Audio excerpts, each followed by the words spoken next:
তাড়োবা শুধুমাত্র যে বাঘের জায়গা তা নয়, তাড়োবার প্রকৃতি এখানে আরও অনেক কিছু দিয়ে সমৃদ্ধ।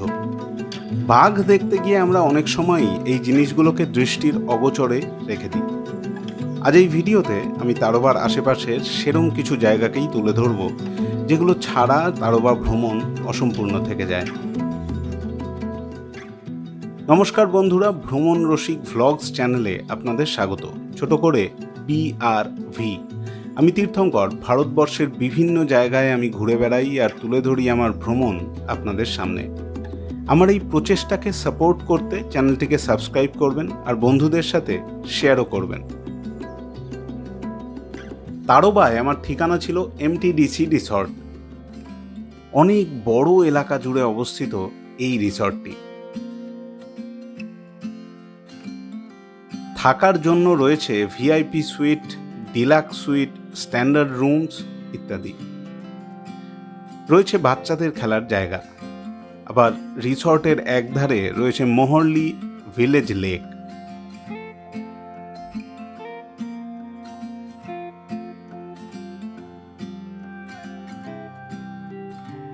অন্যান্য রুম বুক থাকার কারণে আমি বেছে নিয়েছিলাম VIP সুইট।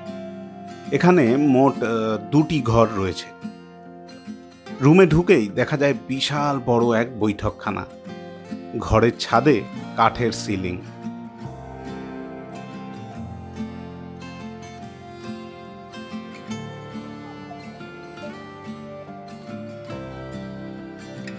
পাশের রুমটি বেডরুম। সমস্ত আধুনিক ফ্যাসিলিটি রয়েছে এইখানে। আর ব্যালকনির দরজা খুললে দেখা যায় লেক ভিউ। স্থানীয়রা বলেন মাঝে মাঝেই লেকের ধারে দেখা মেলে রয়্যাল বেঙ্গল টাইগারের।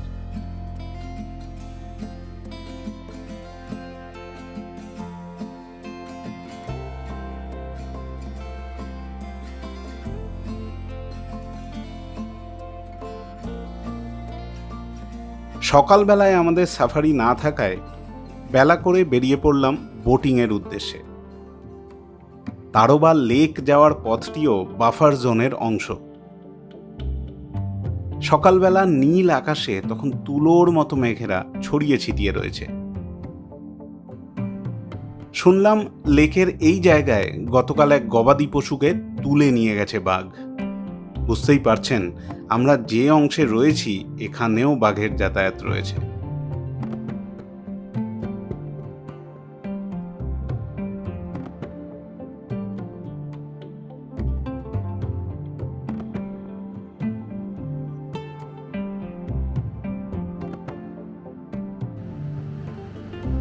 বোটিং শুরু হতেই এক অপূর্ব দৃশ্যে মন ভরে উঠল।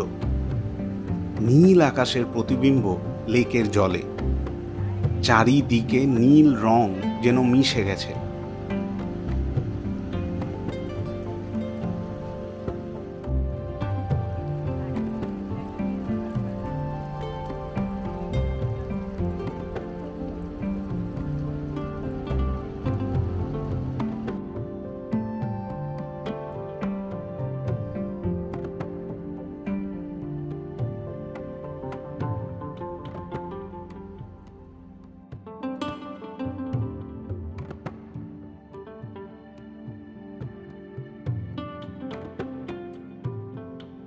কিছু দেখি আর না দেখি যায় আসে না, কিন্তু প্রকৃতির এই সৌন্দর্য দেখতে পেলাম বলে নিজেকে ভাগ্যবান মনে হচ্ছিল।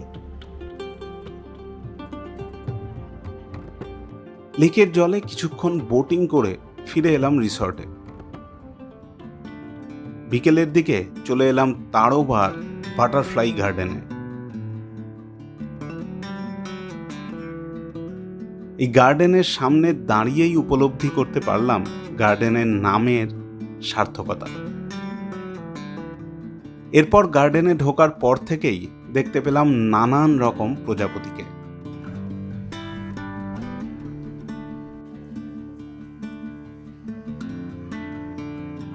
বাটারফ্লাই গার্ডেন বেশ গোছানো।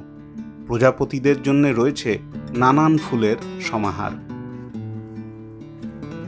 মূলত কমন ক্রো আর মোনার্ক বাটারফ্লাই দেখতে পেলাম।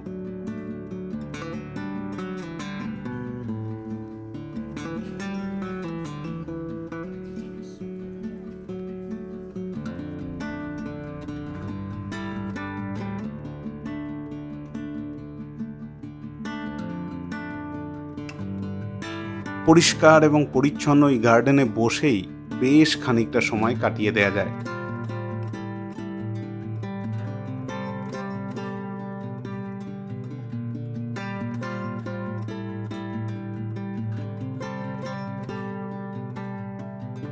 বাটারফ্লাই গার্ডেন ঘুরে এবার আমরা চললাম চন্দ্রপুরের উদ্দেশ্যে। যে রাস্তায় আমাদের গাড়ি এগিয়ে যেতে লাগলো সেই রাস্তায় হামেশাই বাঘের দেখা পাওয়া যায়, অন্তত স্থানীয় লোকেরা তাই বলেন। রাস্তার ওপর নজর রাখছিলাম। ধীরে ধীরে আমাদের গাড়ি জঙ্গলের রাস্তা ছেড়ে বেরিয়ে এলো। চন্দ্রপুরের সব থেকে প্রাচীন স্থাপত্য চন্দ্রপুর ফোর্ট। 15th সেঞ্চুরিতে নির্মাণ করেছিলেন তৎকালীন গোন্ড রাজা বল্লাল শাহ। ফোর্ট বন্ধ থাকায় ঢোকা যায়নি, তবে ঢুকতে পেরেছিলাম ফোর্টের গা বরাবর অবস্থিত প্রাচীন অঞ্চলেশ্বর শিব মন্দিরে। শিব মন্দিরের কাছেই রয়েছে আরেকটি প্রাচীন মন্দির, চন্দ্রপুরের বিখ্যাত মহাকালী মন্দির। শতাব্দী প্রাচীন এই মন্দিরে মায়ের মূর্তি দেখার মতো। চন্দ্রপুর তারোবার সব থেকে কাছে অবস্থিত শহর। নাগপুর থেকে ট্রেনেও আসা যায়। ক্ষণিকের এই চন্দ্রপুর ভ্রমণ সেরে নিয়ে ফিরে চললাম।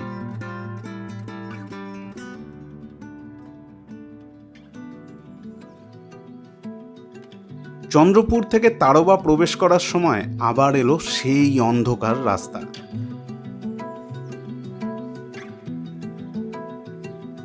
ইউটিউবের অনেক রিল আর ভিডিওতে এই রাস্তায় দেখা যায় ডোরাকাটা পশুটিকে। এবারে আরো উত্তেজনায় চোখ রাখলাম রাস্তায়। একে অন্ধকার, তার ওপর জঙ্গল। রোমাঞ্চকর এই জার্নিতে ক্যামেরা বন্ধ করিনি। যদি আবার ভাগ্য খোলে এবং আবার দেখা মেলে বাঘের।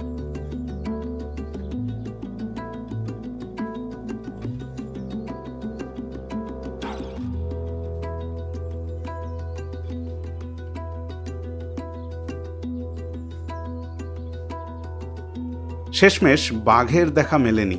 সন্ধ্যের মধ্যেই ভ্রমণ শেষ করে চলে এলাম রিসর্টে। পরের দিন সকালে তারোবায় আমাদের শেষ সাফারি।